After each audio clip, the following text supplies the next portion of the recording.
So obviously, once you're finished building the website or while you're building the pages, there's a bit of thought into how the site is seen by Google and what information it picks up. So I'm going to go back to the front end because it's nice to look at the page from here. I'll send you a couple of links to a few tools that I use, but there are online tools as well, so I'll find the neatest one. And if this is going to be horrible because I haven't done much of it yet, but this particular tool, SEO Quake, it just tells me a little bit about a page's information. So the title of this page is North Coast Tanks, North Coast Tanks. I haven't put anything in there special. There is no meta description. Keywords are no longer important. The headings. Now, the way Google sees your page is a little bit like the table of contents of a book. It sort of sees like the H1s as being the chapters, the H2 being the sub like headings underneath that chapter. And so having a bit of structure about your titles helps Google know what this particular page is about. And that is the main reason why I suggest to people to put each service or each product on a separate page. Mm-hmm. So if you do tank cleaning as a separate page, because then you can optimize that page for tank cleaning sunshine. That's right. And you get an opportunity to give it H1s, H2s that are relevant to that particular service or product. The other things that are important too are alt tags on images. That's one thing we can do pretty neatly in the background. It's giving us a bit of a prompt here that we need more text on the homepage, which I sort of agree with. It's hard to get lots of text on homepages, so I don't always listen to that one. And these are other things that I mentioned that I do in the background. So they're to do with those frequently asked questions. That's the schema and the micro formats that show it up in Google search results. So if someone says, how do I change my pool to a water tank? These questions that appear are populated by people's websites. Micro format. Okay, cool, because I use them all the time, those little ones. So we want to take advantage of it. You want to appear on the homepage. I mean, ideally, if it's a localized search, so if they're looking for water tanks,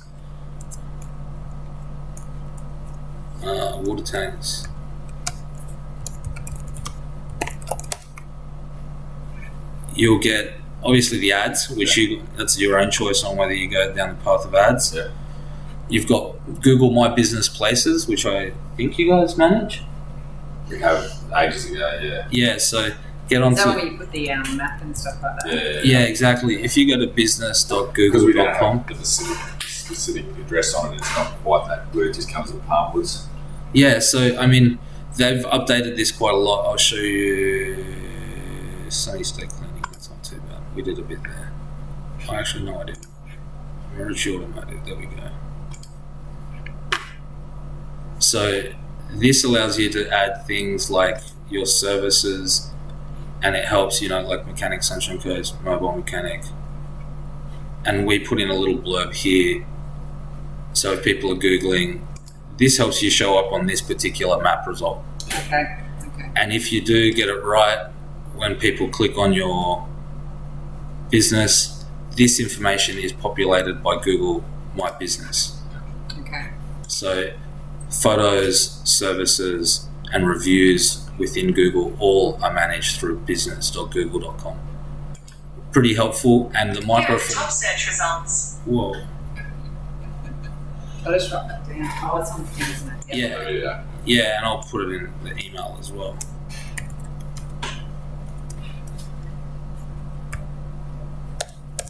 Oops.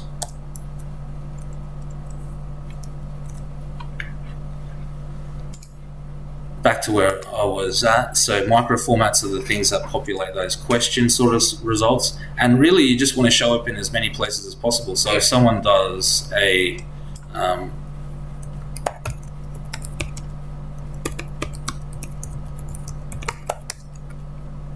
and they're doing image searches just to see what they look like. Yeah, they're ads. Beautiful. Yeah. So the more you've got a great. It's good that you even got tanks and coast even in your title of your business. It does help. I did that purposely. It was all by design. Yeah.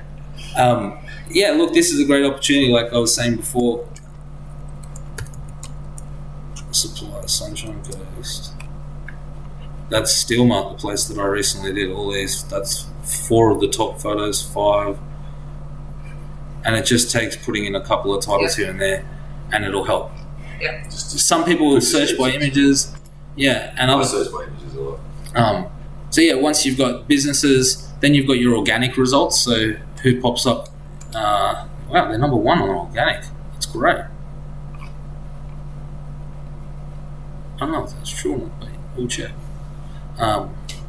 We've been told about going incognito and stuff like that. Yeah. Stuff like that. I use things like this. There's a tool called SERP Lab, and because your computer gets used to your history, and so it starts showing things that you regularly visit. And so I've got that Sunny State Cleaning, and I can have a little look at. So I've got it set to Australian Google. This is the website I'd like to check, and these are the keywords I'd like to check it for. And then it tells me, all right, we're number 1 for Bond Cleaner Batinia, number 3 for Bond Cleaner Caloundra. Yeah. And so over time, this is where what I was saying before about SEO being a bit of a cycle. The cycle kind of starts with trying something, like having a plan, like whether it's a marketing thing, a promotion, a product that you're trying to sell, and then choosing some keywords, and then maybe doing a Facebook campaign or something. The way you come back around to it is by checking the stats. So whether it did well in Google Analytics, and you can see all those numbers, and then if things went well, you could replicate it again, or you can go through the cycle of promoting a different product or service. See which one works better. Yeah, exactly. Just get your data. Yeah, but I think a lot of it's like planning and creation of keywords and what you're going to target. Obviously doing the campaign, whatever you do it under, monitoring it, and then kind of cycling back through that sort of thing. Yeah. But all these little tools around it, I guess the bottom line is getting a better position and getting actual bookings. Yeah, exactly. Yeah. So, like, not just having a little bit of site. Yeah. And you want to. And that's where like analytics is pretty handy. Like, and when we get closer to the finish of the website, things like this button, contact us today, and this form, like when they hit submit, that's going to mark as a click through rate and stuff. Yeah, exactly. If you set it up properly, analytics knows that something, a particular activity on your website is your goal. Yeah. So we can set it up as the conversion path. So we already get reports back from the people doing our Google AdWords, so that's a little bit cheap. We could go and refer to see whatever they're doing on those reports. Well, that's great. Like you can actually look at those words, and then you can say which one's performing better, and then we can put more of those words into our content. Yeah. Yes, absolutely. So with and I'll send you these ones as well. Like these are all the tools that I kind of use to help me make a bit of judgment as to what keywords I am going to use, what I'm not, what I'm going to focus on. So Google Search Console is how people search and find you. Yeah. Google Analytics is how they actually behave once they're on your website. Yeah. So that's the divide between the two. There is another tool that I use called Tag Manager, and that's to just set up special events on the website. So that special event might be the submit button for the form, and it tells analytics that, yay, we've got a goal, and this records it as a goal completion. Achieve the goal. Yeah, that's right. And so those goals, and they can be split up, so we know that, okay, that person contacted us from the bond cleaning page, or the Caloundra one, or this person contacted us from the Sunshine Coast bond cleaning prices page. So you get a better picture as to what pages, And even behavior flow, where's that one? Behavior flow. This kind of shows you where people go on your website. There's a massive drop off you can see here. So 58%, 56% of the people that visit the website leave from the homepage. They arrive there and they leave there. Which is bad, that Google looks at that bad, don't they? Well, yes. I mean, bounce rate and drop off is different. Bounce rate is when they just leave immediately, and that is a negative figure. Yeah. But drop off just means that they might have read everything on the homepage. And they needed, but is then, there a time, like once they've been on there for 20 seconds or 10 seconds? I think it is something like a 30-second or something like that, at least. Yeah. Or to be classified as a drop-off. Or one use of a button on the page. So they might have got to your homepage and used the phone number button, and that's all they needed, but they did use the website. Yeah. That's not a bounce, it's a drop off. That's right. So bounce is worse than I understand. Yeah. So between these three tools, once the website's done, I'll set up some so most of my websites, all of them, I don't make a website without this stuff because it's kind of driving blind. I'll put in a few tags, a few goals, and that will reflect on analytics side. I'll make sure that it doesn't murky any of the stats that your current marketing company is doing, because you can create like views. So it's the same account, but it's like my view, and then there's the marketing company's view. Oh, yeah. So they're like, it's the same set of data, but I'm displaying it slightly differently and tracking different things. Ultimately, all I care about is the form completions and the telephone number. Usually is what I worry about. Yeah. And that's why I spend a fair bit of time on the contact forms, because I want them to be easy and attractive, and there's a balance there where they're beneficial for you guys too, like, so you don't have to ask a repetitive question or something like that. So when I look at, and circling back to the site, so we can, based on this first selection, the rest of the form can change. So if it is a commercial client, it can obviously put out, please provide your business name. Exactly. So all those sort of like slight variations, we'll get to that probably after we populate a few of the pages and change a few of the images. I'll make sure this form is as neat as you'd like it. There may even be one that you don't have on the website that you email out to people. That's a more comprehensive form where you ask them to provide, details, RP numbers, any land, like topographic maps or whatever you need or require, if they have access to that.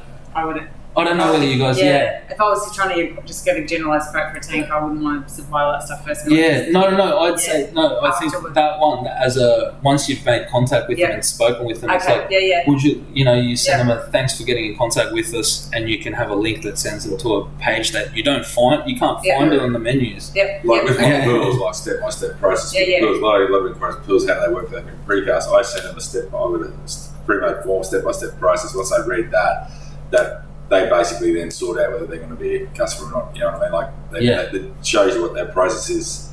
So, and it saves me going through the whole thing on the phone. I just set the bonus form. Well, that's the sort of thing. Like, I'd record the audio, and I'd put that into like a minute video that you put in. Like, so when you send the email, they open a page. It's got a little video that they can hit play on. It explains all the stuff, and then they can populate the form and give all those details to you. So they're all future stuff. That's improvement and that work in progress sort of thing that I was saying at the beginning. Because the funny thing is you get, websites are pretty evolving now. I don't think they are as static as they were a few years ago. You could kind of get away with just having your website up. But now it's nice to like add things, take advantage of it. I don't know what you guys use internally too. Like, do you guys have a piece of software that you guys, I did ask this, I think. Do you guys use for quoting or anything? No. Huh. So the software you for your accounting and stuff, but we don't. I just have I just have a Word document that I do up. So like you use MyOb or something? Because Formidable Forms, I can make it jump the information straight to. Does MyOb have a leads section where you've got leads? I think it does. because you've got contacts that they're either like a client or they're a lead or they're a... Yeah. So when someone submits the form on the website, we can have it send those details as a lead inside my office, so you don't have to double type and then you could also go, this is what we talked about ages ago, all that information get populated into a quote form, get populated into your invoice. Yeah. This is kind of what I've been doing for the solar. I'll show you that in a moment, but it's... I don't think we did. Well, that's probably future stuff. Yeah, like I said, that's what we've been trying to talk about. For years. Remember Melissa tried to do that stuff on Excel. She tried to set up a thing and I fucked up all the formulas on it. Yeah, so if one put all their details in and that populates quote form, populates an invoice thing for her, populates this, so all that information, that's gold.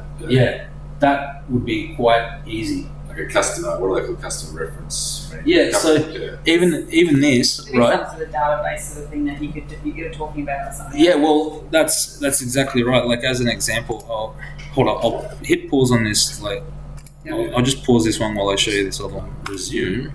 So yeah, essentially, what we'll do is we'll set up Tag Manager right at the end to make those special goals and triggers. I'll make sure analytics is catching them correctly and not murky with the other company's data. I'd like to see your analytics properly and your Search Console, so we can see, because in Search Console, like I was saying, it's how they find you in general. You can kind of knock this down to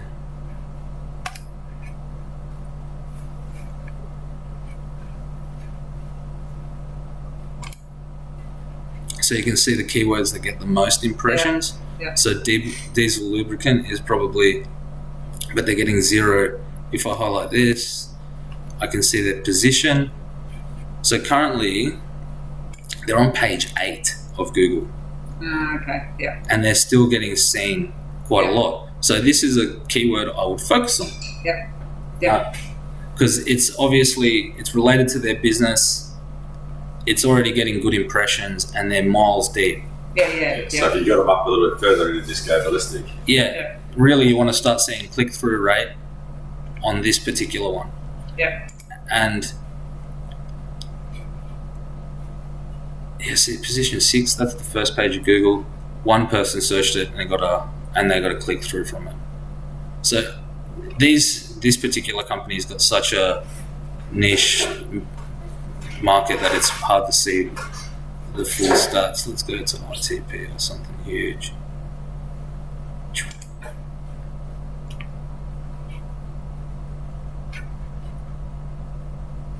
So ITP, pretty big.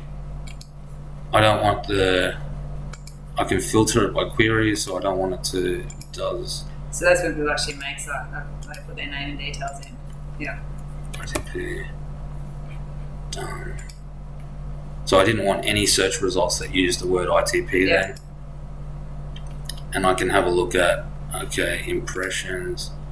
So that gets thousands of impressions. They're just on the second page and they're getting that little click through. So if this particular thing, if they could improve their tax calculator and make a new one, I would almost guarantee they would get thousands more visitors. So but that's a bigger scale sort of business. But it's good to know that Search Console together with analytics give you a bit of direction to where to go next once you've finished one campaign cycle. And I'll send all these little tools that we've just looked at too, and they'll be in the video as well, just in case you need to check them out. And once the website's up and running, I'm happy to give you like a quick half-hour rundown of how to look at those pages and where the most, juicy stuff is. But outside of that, I really look at other people. Like I was saying, I just go to other people's websites. So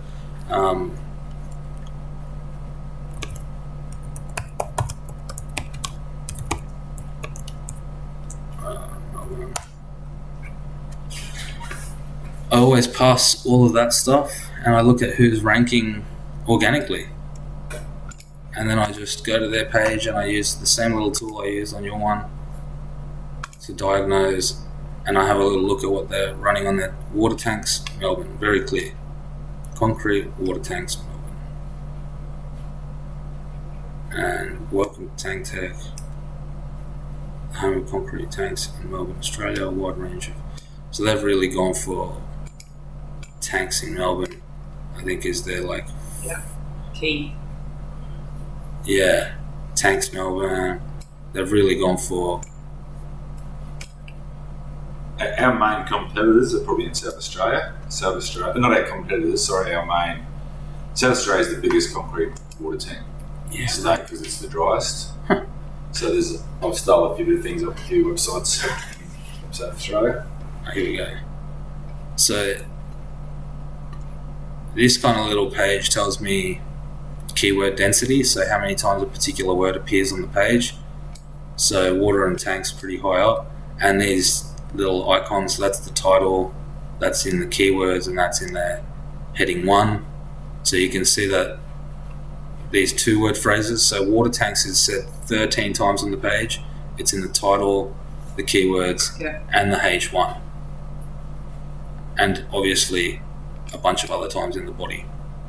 So when Google looks at the site, it's like, oh, it's obviously about water tanks. And then the 3-word phrase, the most used phrase is concrete water tanks.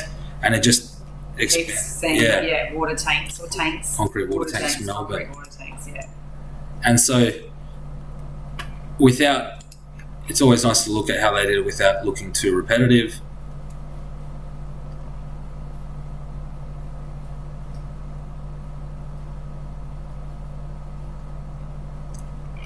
I mean, design isn't really always the biggest thing on what I'm looking for here. I just want to look at what they're saying. Yeah. Content, Yeah.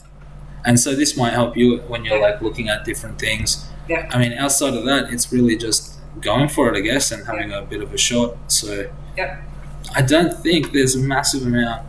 Do you guys have any more questions? Have I missed something? I can't think of too much. At the moment, straight away. All right, what I'll do is I'll stop this video and then I'll ask questions about the current state of the site and what things I can take away as homework.